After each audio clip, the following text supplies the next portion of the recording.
On July 17, 2016, Alaska Lt.Governor Malott, Fish and Game Commissioner Sam Cotton, and Rural Affairs Advisor Albert Kukash toured interior villages along the Yukon River. They were accompanied by Tanana Chiefs Conference staff and myself, Chief Victor Joseph. Many fishermen along the river in District 5D, Stevens Village and up, were unsuccessful, while other districts were able to harvest a modest amount of king salmon this year. The state of Alaska mismanaged our resources. After all the fish has gone by, they'll say, oh, it's open. Well, that fish is gone. By the time you're out there, you can't be moving your net around and, fishing is closed. And you got no fish to show for it. But you sure burnt a lot of gas and spent a lot of money doing so. It was just a shame what happened to Yukon Flats in the fishing season this year. The goal of the 4-day trip was to listen to community members and get a better understanding of how to improve the management of the king salmon run. It started off with a meeting in Eagle and a visit to a sonar station. The group continued on to Circle, Fort Yukon, Beaver, and Stevens Village.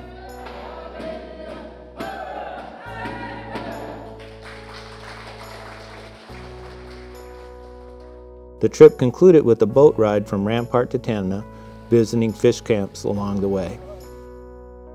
We're looking at no fish. What is it doing to our people? So, we need some good data collection right now, We have a lot of knowledge about the river and the fishing here. We'll open it up for 24 hours and open up for at least 4 days, 4 or 5 days. It's not going to hurt. Not in this area. This area, flying in, you can see the tributaries here. How many islands and how many places that boat can go and how many places that fish can get by. This is an area that's a mile wide here. This is the widest part of the Yukon River right here. And it's pretty hard fishing. Along the journey, village chiefs and tribal members testified about their culturally rich way of life in fish camps that took place all summer long. Fish camp was where you learned math, science, engineering, health, and spirituality, to name a few. This way of life has been jeopardized by mismanagement of the run, which has led to social hardship and frustration. And you can think of this approach now with all the regulations. It's a newer concept of assimilation. They took our language away. They succeeded in taking our language away. Right now they're succeeding in taking our fishing and hunting rights away from us too. They're succeeding in doing that.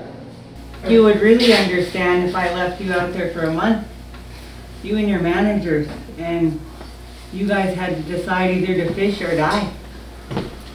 That's when you'd understand. People along the Yukon have successfully managed to run dating back many generations.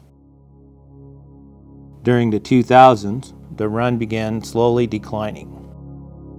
And in 2013, the run plummeted to an alarming record low of 60,000. We need food. We need to stay healthy. Our kids, if they're going to live in Beaver, they got to have food. This is not a situation where we can fail. How do we become stronger? How do we fight against this?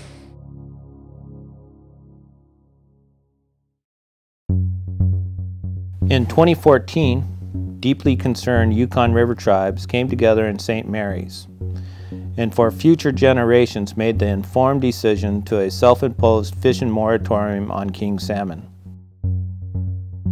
Again, in 2015, they came together in Tanana and agreed to conservation efforts and formed the Yukon River Intertribal Fish Commission, supported by the Tanana Chiefs Conference. We had to sacrifice the years of no fishing here. Nobody wanted to do it, but we did it anyway. I have a grandson that lives with me for 8 years. We're like, the whole end of June and July, we're like we're not doing it. We're not living our life. Just part of our life's gone here, you know?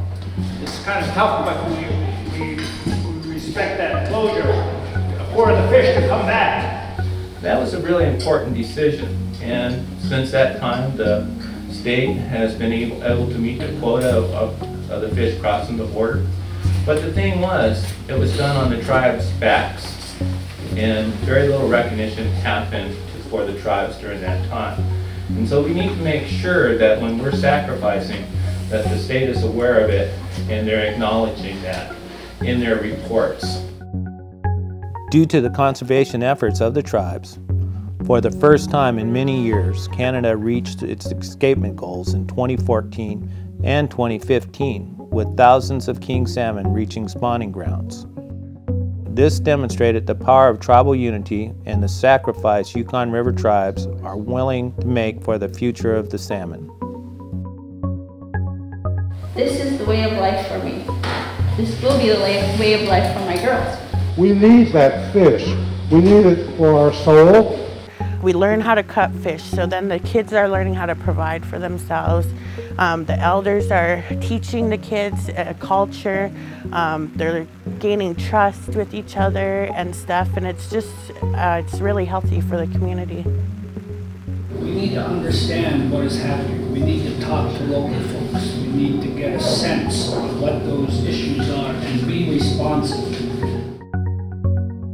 Hearing concerns and seeing empty fish racks firsthand, Commissioner Cotton officially announced fishing would be open 24 hours earlier than previously scheduled in the 5D district.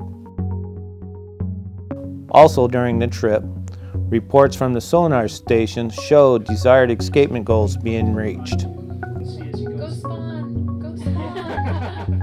We can always do a better job, and one of the ways we can do a better job is to listen to people, take advantage of local knowledge, get better information, and that's, I think there's been some offers to help us do that, and we're happy about that. Hospitality was warm and community members generously shared their catch.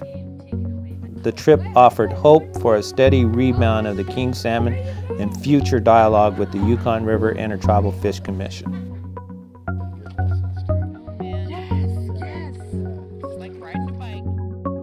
I want to say this to the cooks. Thank you for cooking breakfast. It was great.